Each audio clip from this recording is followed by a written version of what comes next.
Granblue, Tekken, Yakuza. What do all of these series have in common with Persona? They've all dropped a new game within the same week. But you know who else did too? Suicide Squad! No wonder FPF bros are saying that gaming is dying as they boot up Apex for the 10,000th time. Not all games are priced equally anymore though, now that Sony has forced us into the next console generation and giving us $70 games along with it. Now, I remember when this hullabaloo happened with Persona 5 Royal, and I did a video talking about the reasons why the game was worth full retail. And here I am once again being the #1 Atlus shill, as I'm going to talk about why Persona 3 Reload is worth its $70 price tag. Now, if only I made this video before the game came out, maybe I'd have gotten a key or a Nigus edition sent my way, but I haven't expressed my excitement enough for this game, and I'll fix that as we talk about why this game rules, and we'll price each reason at $1 just like the last time. So let's get the biggest one out of the way, and focus on the gameplay first, as I'm going to talk about the CPM. What does that mean? Well, of course it refers to controllable party members. Alright, listen, I didn't really have an issue in FES when I played that, but this is a massively mandatory upgrade that is no longer exclusive to the portable version of P3. We know that there are new personas that are added into the base game.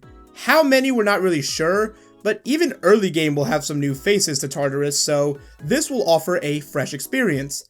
The UI has been updated for a modern feel, taking inspiration from Persona 5, but keeping the theming wholly unique to Persona 3. The minimap in Tartarus is now available in the overworld as well, which, trust me portable players, is worth celebrating since you can get lost so easy in GeckoCon. You will have objectives listed in the top right part of the screen, which will help with questing, and these will show both in and out of Tartarus. There's brand new cutscenes for the game, both in-engine and fully animated ones, but regardless, they look beautiful. Speaking of which, there's a whole new intro, and it is stunning. The new song that came with it too, oh, perfection. The game runs at 60 FPS. With how incompetent AAA developers have been lately, I think this is something worth highlighting, even though it really shouldn't be. There's also 4K support. Honestly, I don't know if this is standard with PS5 titles since I just bought mine for this game, but I'm counting it as a separate point since that 60 FPS cannot be stressed enough. Back on the gameplay, one more is effectively Baton Pass now, but it's Persona 5 Baton Pass, not Royal Baton Pass. So, unless there are skills that work with it, you can just pass your one more to your other party members instead of being forced to keep it. Bless and Curse skills have been added into this game, but there's no Sai or Frey from Persona 5. Ken is now a Bless user, making it potentially more viable and not trash. Conversely, Koromaru is now a Curse user, and may make him potentially the best for weakness scouting, as he will have Fire, Curse, and Slash skills in his kit. The physical skills are split into 3 categories like in the original, but the gun skills from Persona 5 have been added into this game and will fall under the Pierce category. Now, will we spam Vorpal Blade again, or is everything going down to a one-shot kill? Only time will tell. There's a new mechanic in the game called Theurgy? I have no idea how to pronounce that. These are special mechanics that work basically as super attacks you can use when you have your meter maxed. The way you build meter depends on your party member. The MC builds his just by using his persona, Aigis gets hers from using physical attacks, and Akihiko gets his from buffing from what I understand, and so on and so forth. I'm glad they know who the main characters are. Fuka is now able to support in battle as we see her use Oracle on the whole party, which is her Theurgy ability, and it seems to function like a Meteorama plus Luster Candy. Dragon Hustle. Yusuke's tier 3 persona skill, because I cannot pronounce that either. Also, Oracle can't fail anymore. If you know, you know. Orgia mode is now changed to be part of the Theurgy mechanic. I'm slightly bummed since I actually did use the original Orgia mode for free damage, but the way it's implemented is pretty neat too. The MC's Theurgy skills are his replacement for fusion spells. My understanding is that you don't need the persona in the party to use them anymore either, which is massive, and they're as useful as they were before. Shuffle time has been reworked so that it's no longer minigame based, but it's just like in P4, so you get to pick the reward you want, even if you kinda did in the original already. You'll want to focus on major Arcana cards though, as you can trigger an Arcana burst if you collect enough of them, and this will rank up the effects of the minor Arcana cards. This is huge because it incentivizes grabbing them early on to get big rewards later, creating a mini risk-reward system, which I am a sucker for. You can freely choose your party members' skills this time. Yes, this was not a feature in the base version of Persona 3 or FES. Yes, it fucking sucked. Wanna know what sucked harder though? Constantly resetting a fusion to try and get the skills you wanted.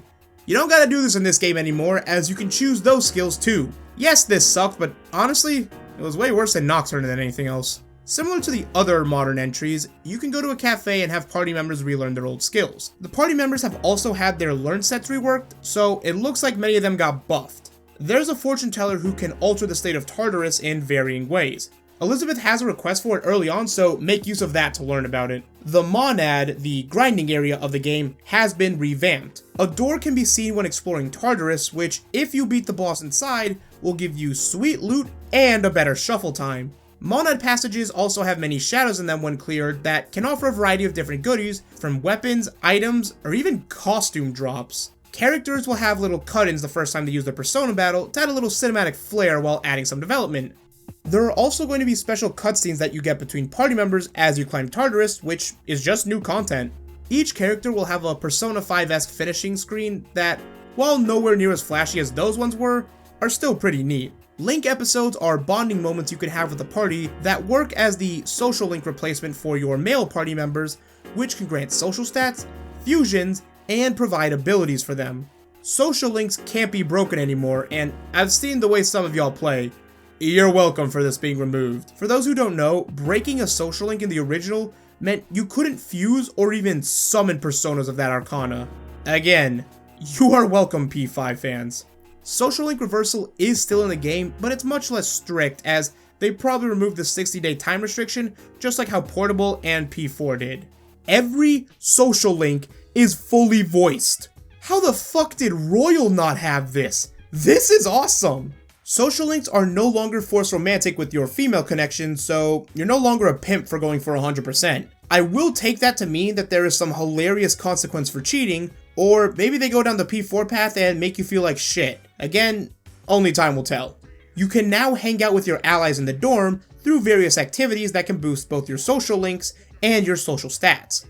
Early on, you can cram for exams, and these cutscenes are fully voiced, so I'm absolutely going to prioritize this new content when I can. Gardening returns from Persona 5, and while I need to look into how it affects things, it seems OP as fuck to grow some great vegetables. The FES tapes have been added into this version as well, so we're getting those with new voice acting and higher quality. The Elizabeth dates are back as well, as those were also FES editions. If that's not enough, there's seemingly some new scenarios added as well.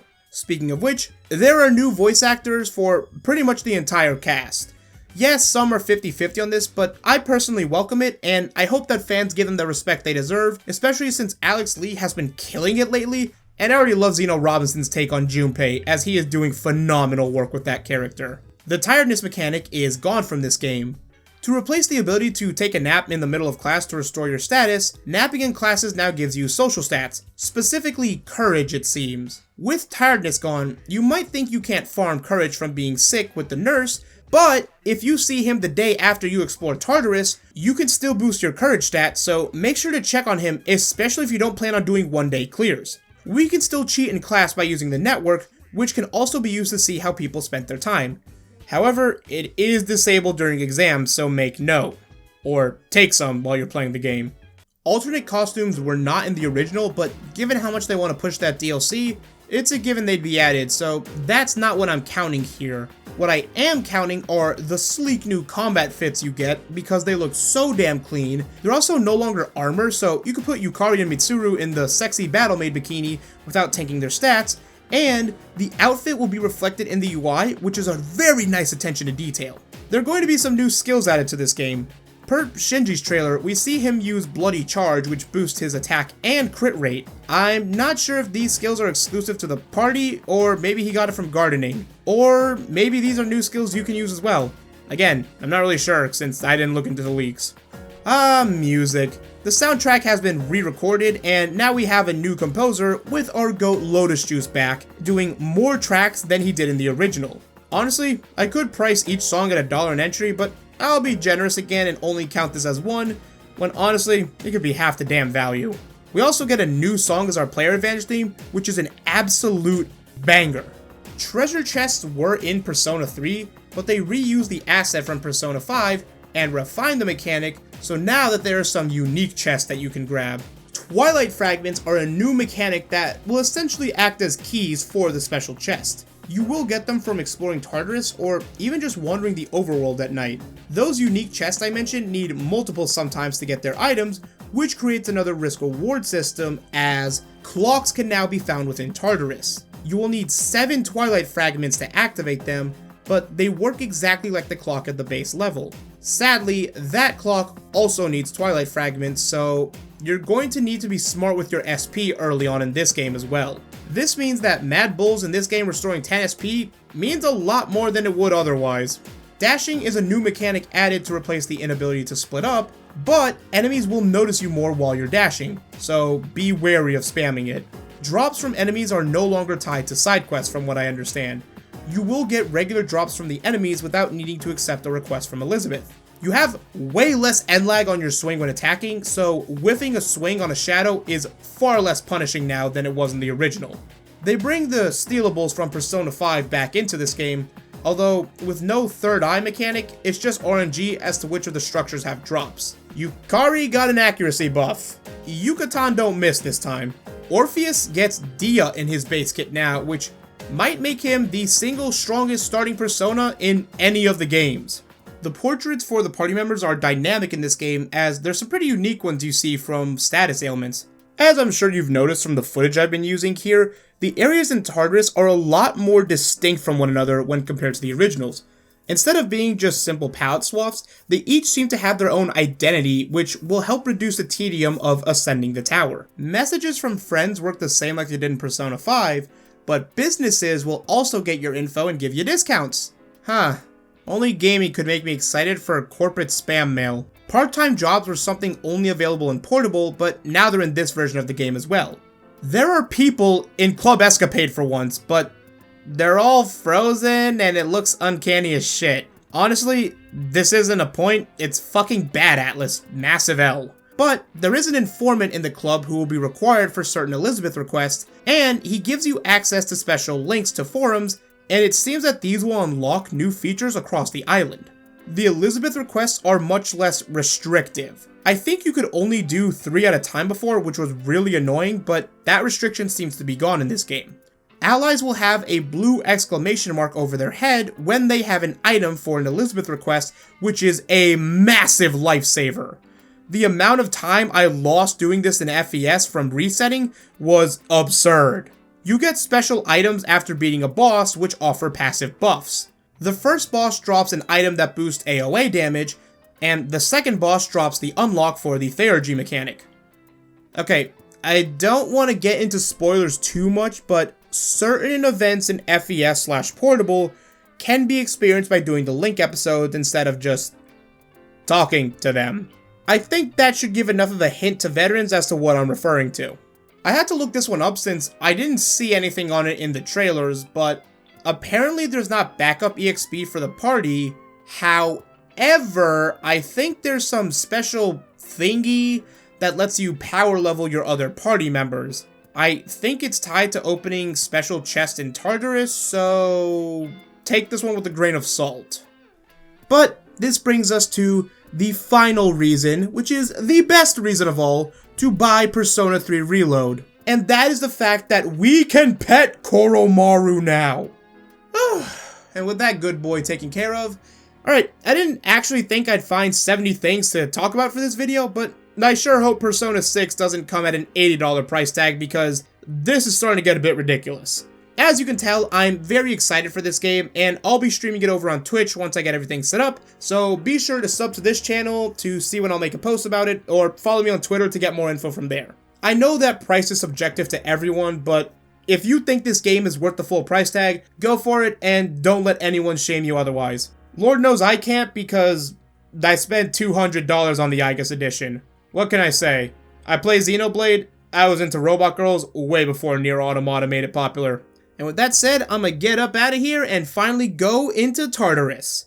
Hope to see you guys there with me. Peace!